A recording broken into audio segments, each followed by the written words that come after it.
ikaze ku rubuga rwacu Rising Engineer 2020. Ndashimira uburyo mwagiye mukakomera kumwe natwe mu biganiro byacu byabanjirije iki ngiki, arimo natwe mwaduteye imbaraga zo gukora cyane yango tugende hirya no hino tubasurire byinshi mukeneye kumenya, tubaha amakuru afite icyo bamariye mu kubungura ubumenyi. Turagushimira rero ukunda kugaragara ku rubuga rwacu, reba video twashyizeho kandi tugusanga ukore subscribe kugira ngo natwe buduteye inkunga muri murimo dukora. Uyu munsi rero turashaka kubaganiriza kuki twabagiriye hirya no hino, tubarebera uburyo ibirahure bikorwa, cyane cyane turashaka kuza kubereka muri video yacu tugiye kubereka hano uburyo ibirahure by'amacupa cyangwa amacupa y'ibirahure bikorwamo. Aya macupa tumenyereye tuzi ashyirwamo ibyo kunywa bitandukanye, turashaka no kubereka uburyo akorwa ku buryo bw'inganda. Nibyo koko mu ngo hirya no hino iwacu muzasanga ibikoresho byinshi cyane bikoze mu birahure, nk'ikirahure cy'amazi, icupa risanzwe ririmo ibyo kunywa bitandukanye byakorewe hano mu Rwanda byavuye mu mahanga. Ariko se kandi kubera iki abantu bakunze gukoresha amacupa? Tubamenyeshe yuko amacupa afite ibyiza byinshi yihariye bituma muri iki gihe amacupa ari ikintu cyo kwitabwaho. Icyambere nuko amacupa araramba. Icupa ushobora kurikoresha inshuro nyinshi uvana mu cyo kunywa wongera ushyiramo irindi. Icupa kandi ntago ryangiza ibirimo cyangwa ryivange nabyo, ahubwo rifasha kubibika neza. Icupa kandi ridufasha 100% kuba twongera tukarikoresha urizana ugashyiramo ibindi bintu. Ubundi amacupa abikika neza ku buryo bugaragara. Ikindi kandi nakubwira ko icupa ni uburyo bwihariye bwo kumenyekanisha ibicuruzwa. Iyo ubonye icupa n'ibirango byaryo uhita wibwira ikintu kirimo. Ubundi kandi amacupa ni ikintu kimara igihe kirekire kibitswe neza ku buryo iyo ukiguze uba nta gihombo mu mafaranga. Icupa kandi rituma ibintu imbere bitangizwa n'urumuri, n'umwihariko waryo, cyane cyane iyo ari amacupa mubona afite ukuntu afite ibara ryijimye, bituma ibibitsemo imbere nk'ibyo kunywa bitangizwa n'urumuri rw'izuba. Iko arizo mpamvu zatumye dushaka kumenya neza ubundi se amacupa mu nganda akorwa ate. Tubanze rero duhere ku bikoresho by'ingenzi bikenewe. Nkubwiye ko ari ibintu bisanzwe tuzi mu buzima bwacu bwa buri munsi hano mu Rwanda. Icyambere ni umucanga. Uriya mucanga mubona bubakisha, reka mbahuriye rw'umucanga wa Kayumbo n'indi mugenda mukora hirya no hino. Uriya mucanga ukoreshwa mu gukora amacupa. Harimo kandi limestone, iri naryo ni ibuye riboneka no mu Rwanda, soda ash, ndetse n'ibisigazwa by'andi macupa byagiye bikora. Mu kuzikora rero dore intambwe banyuramo. Intambwe ya mbere ni ugukora forme icupa rizaza rifite, ariyo bita foam. Urabizi ibintu byose bagiye gukora hagomba kuboneka foam, icyo kintu kizasohoka gifite. Iyo niyo ntambwe ya mbere. Intambwe ya kabiri rero ni ukushaka ibikoresho bigashyirwa hamwe, hanyuma bakabivangavanga ku gipimo gikwiye, barangiza bakabishyira mu masiro, bikabikwamo mu bitwakwita nk'ibigega. Muri ibigega kandi niho bivangirwa, hanyuma bakagenda babigabanyamo uduce duto, hanyuma uko duce duto tukaba twoherezwa rero mu itanura ririmo ubushyuhe bwinshi bikabitwika. Iyo niyo ntambwe ya gatatu rero, ariyo kubishongesha. Muri kubishongesha ya mvange twabonye igenda yinjiramo gahoro ku gipimo cy'ubushyuhe kiri hejuru cyane, dogere Celsius 1565. Ibi rero bituma ya mvange igenda igashya igahinduka nk'igikoma, nicyo gikorwamo ibirahuri. Iyo mvange rero tugeze ku ngingo ya 4. Uwo mushongi ni ugenda umanuka, ugasanga hari utuntu tumeze nk'urwembe twiteruza, tukagenda dukata akantu kangana ko kandi kunganya ibiro, niko bita gobs of glass.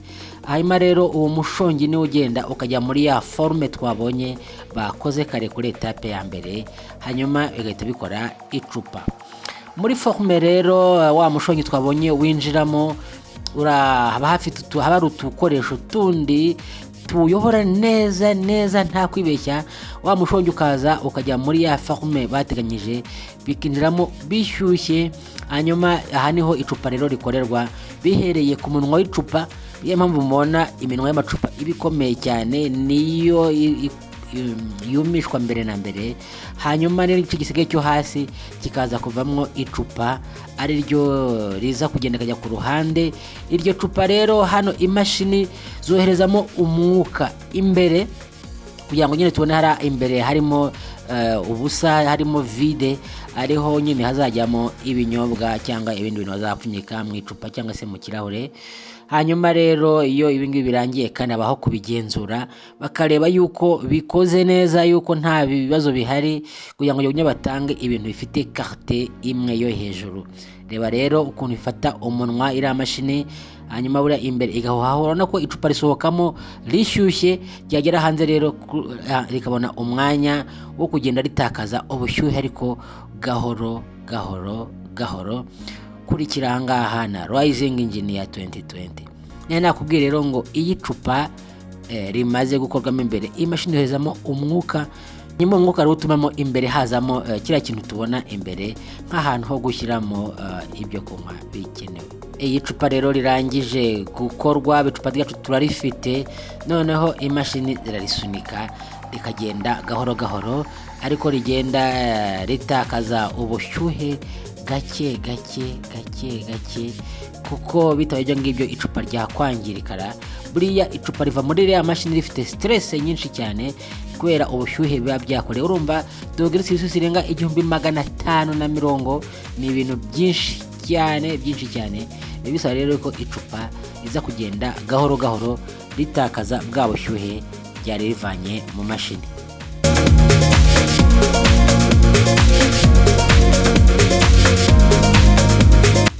Ubona yuko iyo rero rimaze kugenda risohotse mu mashini, imashini ziriha umwanya wo kugira ngo rikonje neza. Ubundi koko ryavanyemo ubushyuhe bwinshi, ntabwo rihita rijya rikonjera icyarimwe, ahubwo n'ubundi mashini baza kurishyushyamo gakeya gakeya kugira ngo bwa bushyuhe bwo gutaka ku buryo bwihuse ritaza kugira ikibazo rikaba ryameneka. Iyo niyo rero kuri etape ya 6, aho icupa rigenda rikonjeshwa gahoro gahoro.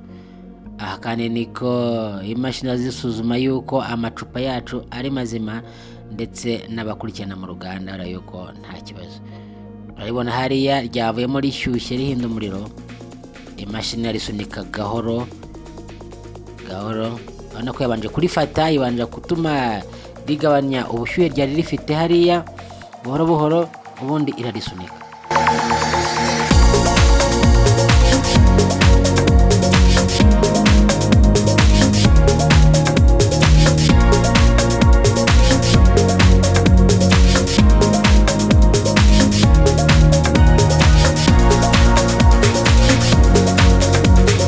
Etape ya 7 rero ahangaha no gufasha icupa kugabanya stress ryari ryavanye mu mashini gahoro gahoro. Buryo rero bikorwamo hano icupa basa n'abangiye bakarishyushyamo bakaryongeramo ubushyuhe gahoro gahoro, kugira ngo noneho rigirinde kuba ryameneka cyangwa rigashwanyuka.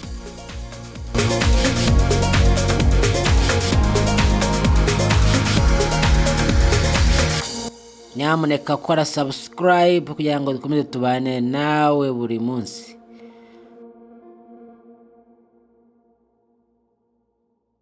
Twe tubashakira amashusho atandukanye y'inganda zitandukanye, kuko uruganda rumwe rushobora gukora amacupa menshi cyangwa amacupa akava mu nganda nyinshi zitandukanye, birumvikana. Mano harasohokamo ari umweru waka DDD, ariko hanasohokamo afite amabara atandukanye, kandi muramenyereye hano abantu tujya dukoresha kenshi, tujya tubona ubwoko bw'amacupa butandukanye.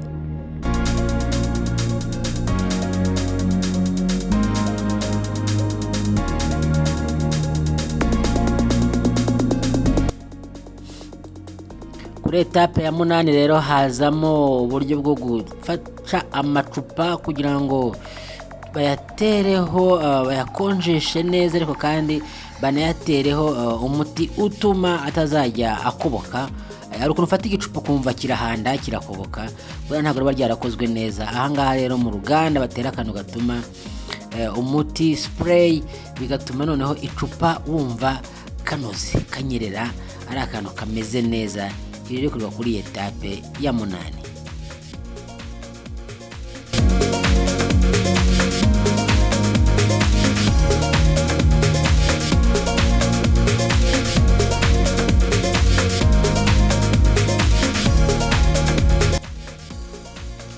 turagenda kandi tugera kuri etape ya 9 aho amacupa agenzurwa. Icupa rimaze gukorwa rimeze neza, amacupa aragenzurwa. Hifashishwa rero uburyo bubiri bw'ingenzi, hari uburyo bukoresha imashini zigasuzuma yuko icupa rimeze neza, ryujuje ibipimo kandi ko nta hantu rifite ubusembwa. Kuko icupa rifite ubusembwa riba rishobora kuzava ntiripfundikirike neza cyangwa rikaba ryakwangiza ibyo baripakiyemo. Arabona ko imashini zimo ziragenzura ko iminwa y'amacupa imeze neza, kandi bazishyiramo n'imbere umwuka zumva neza niba nta hantu icupa riva. Hari n'akantu uburyo gukoreshwa intoki no gukoresha amaso, abantu bakitegereza bakareba yuko icupa ryakozwe rimeze neza.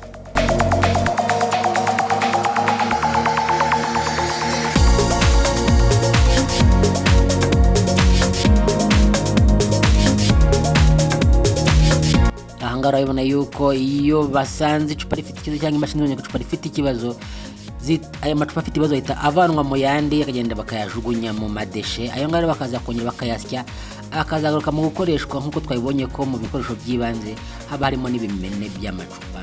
Aha ngaha rero nta kintu gipfa gusa.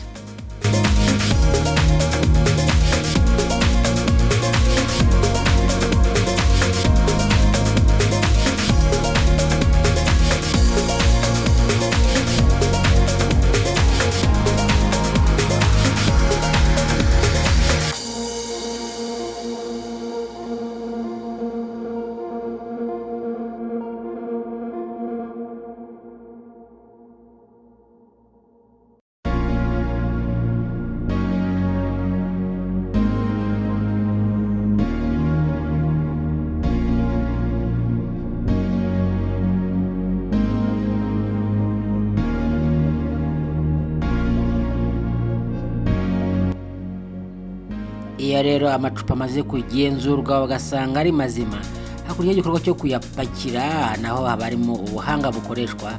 Amacupa aregeranywa, agapakirwa, agafungirwa hamwe, ubundi yamara gufungirwa hamwe akajyanwa mu bubiko aho bazayakura bayohereza hirya no hino hagiye gucururizwa.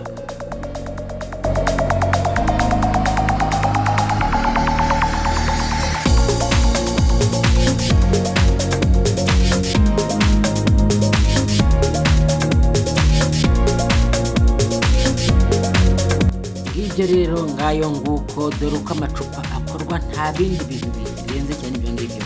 Niba rero uri umushoramari w'umunyarwanda wifuza gushora imari mu ruganda rukora amacupa, urabona yuko ntabwo ari ibintu bikomeye cyane. Wowe tekereza kuri uyu mushinga, ubundi wegera abahanga mujye inama, dukore uruganda rukora amacupa iwacu mu Rwanda.